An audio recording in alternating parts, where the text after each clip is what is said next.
Bueno, nuestro siguiente asociado honorario es una persona a la que me une una relación de causas políticas de muchos años y también de trabajo. Con mi jefe exigente, pero yo también. Entonces, pues voy a hablar de Leonardo de Magno.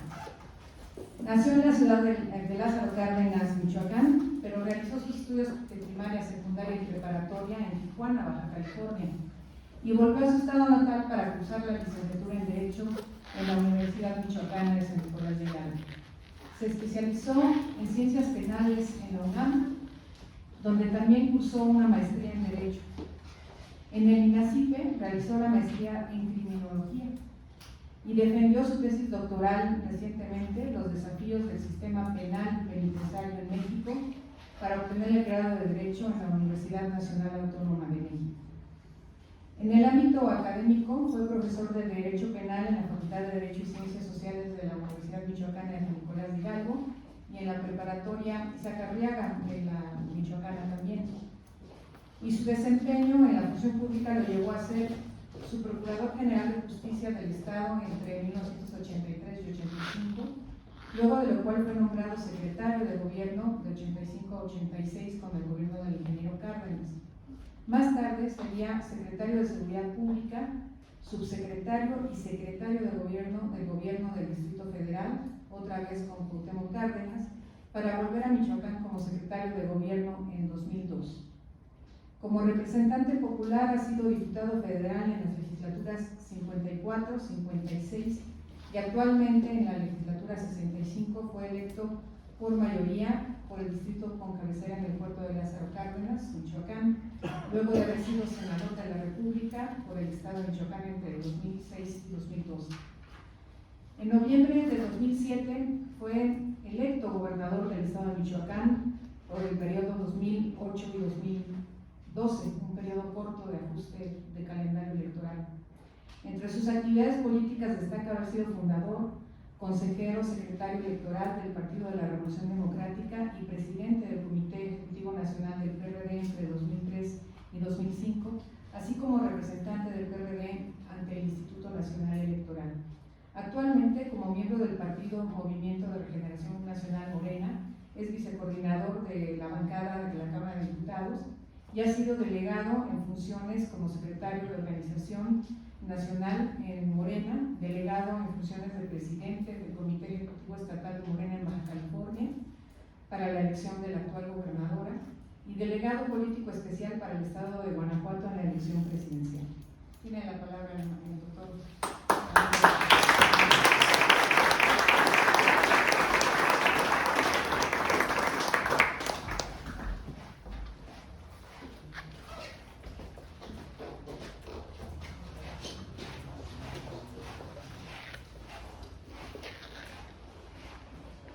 Buenas tardes, amigas y amigos del Instituto Nacional de Administración Pública.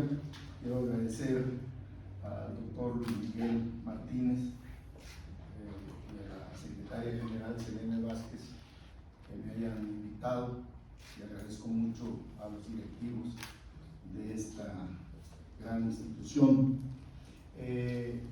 Iba a leer un documento, pero la presión psicológica me obliga a no leer. Creo que además a estas horas es mejor no leer. Yo traigo una reflexión que va muy vinculado con lo que aquí se ha dicho.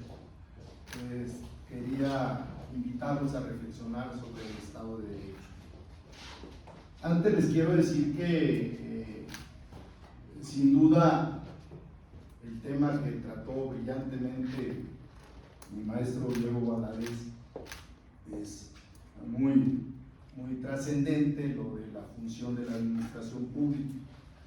Pero eso pasa, a mi juicio, por dos temas que se tienen que revisar. Lo que estamos planteando aquí, estamos en una especie de atmósfera revisionista o reformista, si se quiere, y en ese sentido creo que el tema de la administración pública tiene que pasar por un asunto fundamental que es nuestro régimen político. Yo recuerdo que las primeras obras que a mí me interesaron del derecho constitucional fue la de Fixamudio sobre el metaconstitucionalismo. Trata estos poderes de lo que le llaman el poder de los poderes, que es el poder ejecutivo. En ese sentido, yo no creo que vaya a haber grandes transformaciones en esto que muy bien dice el doctor Diego Valadez, que es el tema de la administración pública, digamos, un poco profesional, si no se toma en cuenta este tema del presidencialismo. Mientras la Constitución sigue estableciendo que el presidente de la República tiene la atribución de nombrar y de mover libremente a los servidores públicos de la administración pública, yo creo que esto no va a cambiar. Y ese es un gran tema que aquí debería de revisarse porque tiene que ver con el tema de la administración pública. La administración pública entonces se convierte en un asunto importante para lo que nosotros creemos necesario en este país, que es un nuevo Estado de Derecho. Y sin duda en este momento está la discusión sobre si se respeta o no el Estado de Derecho. Antes de tratar ese tema, quisiera recordarles a ustedes que con Felipe Calderón la Constitución sufrió 37 reformas. Un presidente que solo ganó con medio punto porcentual. 37 reformas a 110 artículos de la Constitución. ¿Es legítimo o ilegítimo esto? Bueno, por lo menos fue legal y fue constitucional. Con el presidente Peña Nieto hubo 28 reformas a 155 artículos. El presidente Andrés Manuel López Obrador, en su casi cuarto año de gobierno, lleva apenas 18 reformas en 55 artículos y seguramente no habrá más por la moratoria legislativa que señalaron el PRI, el PAN y el PRD que impondrán, que por cierto también fue aquí tocado el tema de los candados, evitar la sobrerepresentación en el Congreso de la Unión, que eso desde 1996 que se hizo la reforma, en mi opinión, la más profunda reforma electoral del país, se quitó esa posibilidad y en el 97 se aplicó.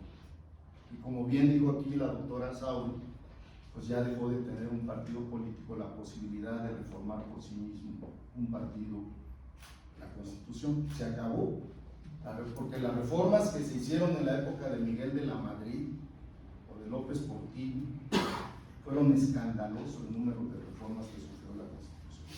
Escandaloso.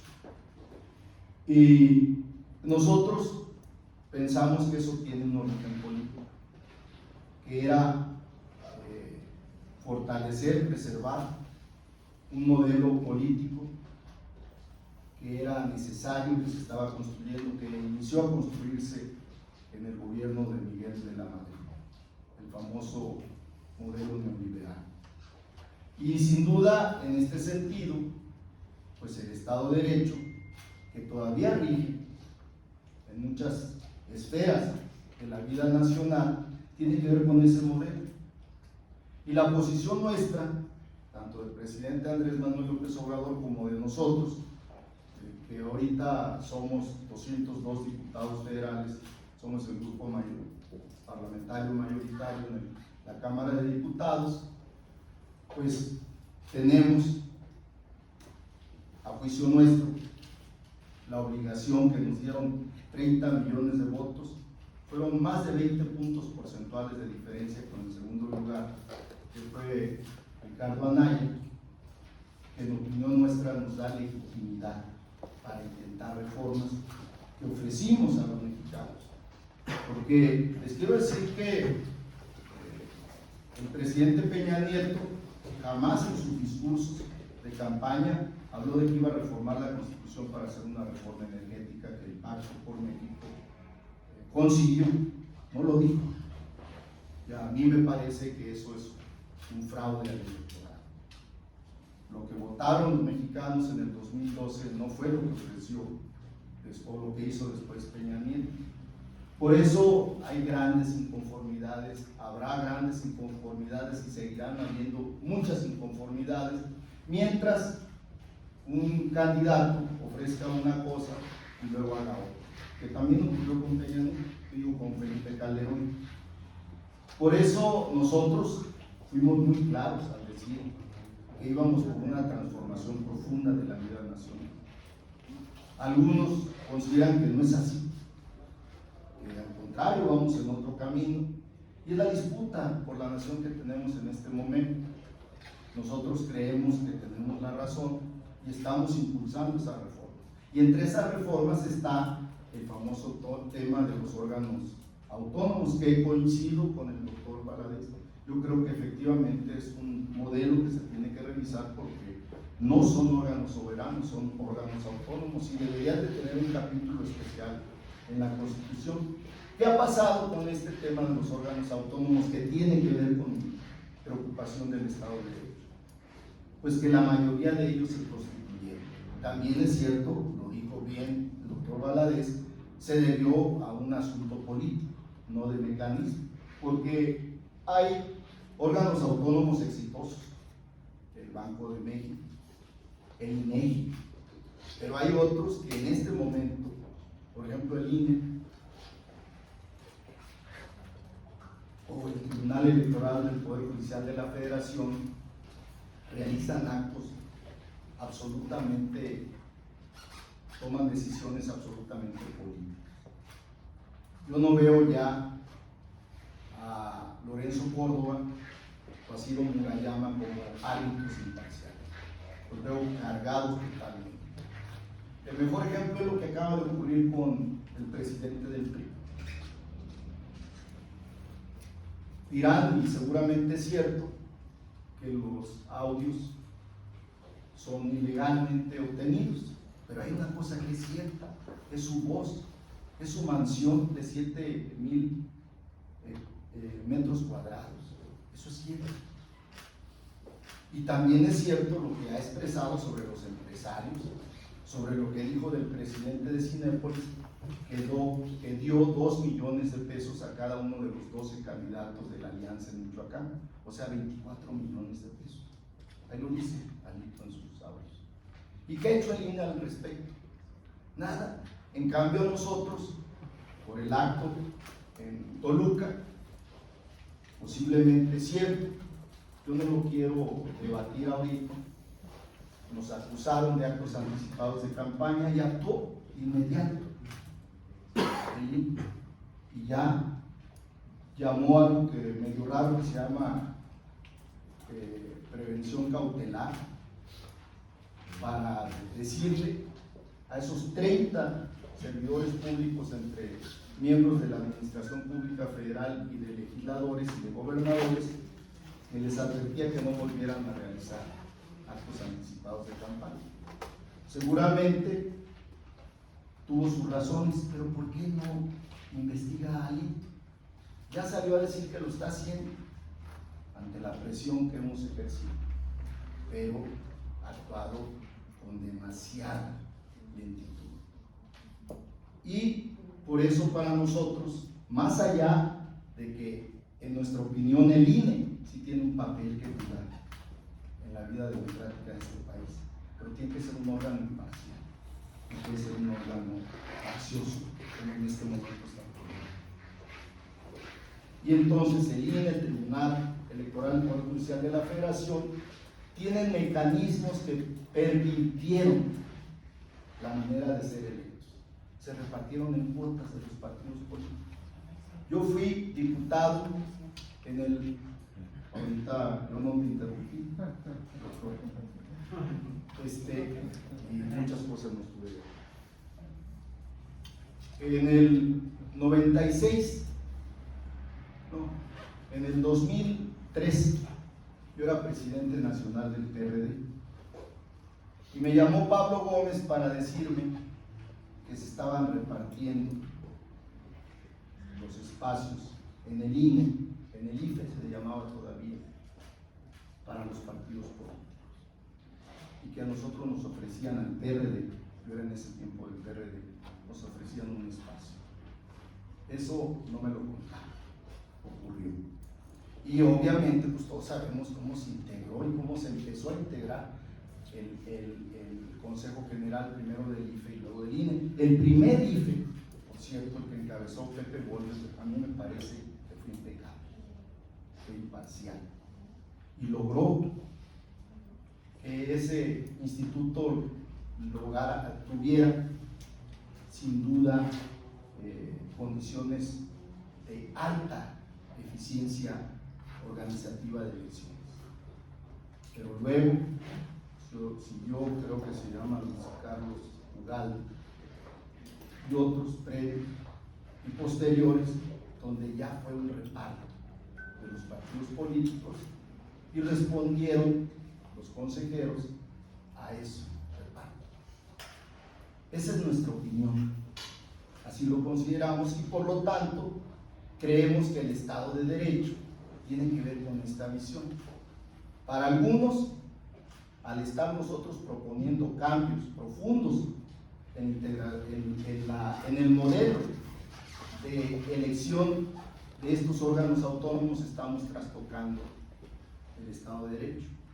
Para nosotros, por esto que estoy comentando de cómo se fue construyendo este andamiaje jurídico en más de 30 años, consideramos que no es así. Y por eso nosotros estamos debatiendo en este momento qué es el Estado de Derecho, el que venía de sus años de construcción o el que queremos y estamos tratando de construir nosotros. Obviamente cualquier alumno de primero de Derecho sabrá que el Estado de Derecho es la ley vigente y tenemos que respetar la ley vigente. Y yo parto de ese principio porque soy abogado y yo creo que en principio tenemos que respetar el Estado de Derecho vigente, pero también nosotros creemos que tenemos que transformar, como lo hicieron en su momento todos estos gobiernos que estoy comentando. Lo hicieron en el caso de Felipe Calderón con los 150 votos, 250,000 votos de diferencia con el segundo lugar, que fue Andrés Manuel López Obrador. Y nosotros tuvimos 20 millones de votos de diferencia del segundo lugar. Y nos están criticando fuertemente, y hay que escuchar esas críticas también, pero nos están criticando porque queremos cambiar ese Estado de Derecho por uno que nosotros consideramos que las urnas nos entregó. El pueblo de México, a través de su voto, con el 53%, nos entregó en julio del 2018. Eso es lo que está a debate, en mi opinión, y está vinculado el Estado de Derecho con la administración. Porque ¿quiénes son en este momento, aún así, que responden? Yo fui gobernador y efectivamente hay una especie de principio parlamentario, por llamarle así. Dulce también fue gobernadora, donde nosotros modificábamos la administración pública estatal a nuestro leal saber y entender. En mi época se crearon 4 secretarías que a mi juicio eran necesarias: de las mujeres, que no era secretaría, de los jóvenes, de los pueblos indígenas y de los migrantes, porque así lo consideramos en nuestro programa que presentamos para ganar las elecciones en noviembre del 2007, y lo aplicamos.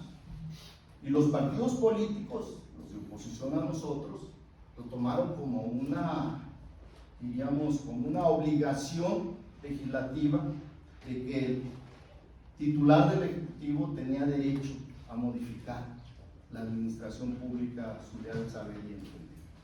Eso ocurre, eso ha ocurrido, y yo creo que es lo que tenemos que evitar de que ocurra. A mí me parece correcto que debemos de buscar que la administración pública, este famoso servicio social de carrera, que tengamos un servicio profesional, como ocurre en Estados Unidos. Yo no creo que sean imparciales. En Estados Unidos, las veces que yo he ido, los de la administración pública son republicanos o son demócratas, pero ponen por encima de su convicción política la función pública. La ponen por encima. Y eso es lo que deberíamos de buscar que ocurra en México, pero a mí me parece que eso pasa por la discusión del régimen político. Yo también soy de los que creo más en un sistema parlamentario que en un sistema presidencialista, pero si me apuran ahorita, yo creo que la clave sería un sistema semipresidencial, donde el Congreso tuviera atribuciones para nombrar varios de los miembros de las titulares de la administración pública. Eso es lo que yo pienso, y me parece que eso podría ocurrir, o debería de ocurrir. Y esto lo dejo como una reflexión. No ven, porque no estoy en esas condiciones de querer imponer mi punto de vista. Con modestia les digo que esa es nuestra posición en relación a lo que es la administración pública y a lo que es el Estado de Derecho, porque nos sentimos muy honrados, señor director, de que nos hayan invitado y formar parte, de ser asociados honoríficos de esta gran institución, que también hay que reconocer que ha pasado por momentos difíciles. Le comentaba al señor director que yo, la última vez que vine aquí fue creo que en el 2003, cuando Lázaro Cárdenas Batel era gobernador de Michoacán y yo era secretario de gobierno, y el instituto, pues en ese tiempo respondía a una orientación política. Yo espero que en estos tiempos de cambios, de turbulencias, de transformaciones pacíficas, porque nosotros ganamos con votos, no rompimos ni un vidrio, ganamos la elección después de varios intentos fallidos. El que a mí más me tocó fue el de 1988 con Cuauhtémoc Cárdenas. Bueno, también en el 2006 yo fui electo senador de la República en esa ocasión. Ganamos Michoacán, pero perdimos por 250,000 votos. No quiero calificarlo, pero perdimos. Y a mí me parece que este instituto, y estoy seguro que ocurre, estoy segurísimo que ocurre, hay un gran debate de ideas. El pensamiento único es muy nocivo para la construcción de una democracia verdadera en México y en el mundo. Yo aspiro a que el Instituto Nacional de Administración Pública mantenga esa pluralidad, y en mi opinión ocurre porque tienen aquí de secretaria general a una gente militante de izquierda. Eso demuestra que esa pluralidad está en el instituto y que yo creo que va por el camino correcto. ¿Quién tendrá la razón? Pues teóricamente se tendrá que debatir y políticamente se tendrá que elegir, pero de entrada yo celebro esta invitación, me siento honrado, doctor Martínez, me siento honrado porque pues, los tres que me acompañan y los dos que no vinieron, mi maestro Sergio García Ramírez, que fue mi maestro de Derecho Penitenciario, porque él fue el primero penitenciarista en la Facultad de Derecho de la Universidad Nacional Autónoma de México, cuando hice mi especialidad, allá en el 78, que es él y Alicia Bárcenas, al igual que Ángel Gurría, igual que Dulce María Sauri y Diego Valadez, pues son personalidades del ámbito nacional. Me siento distinguido que me hayan permitido acompañarlos el día de hoy. Mucho que aprender. No coincidiré, pero mucho que aprender de lo que se dijo. Aunque creo que con todo respeto, pero al doctor Diego Valadez casi podría suscribir lo que dijo.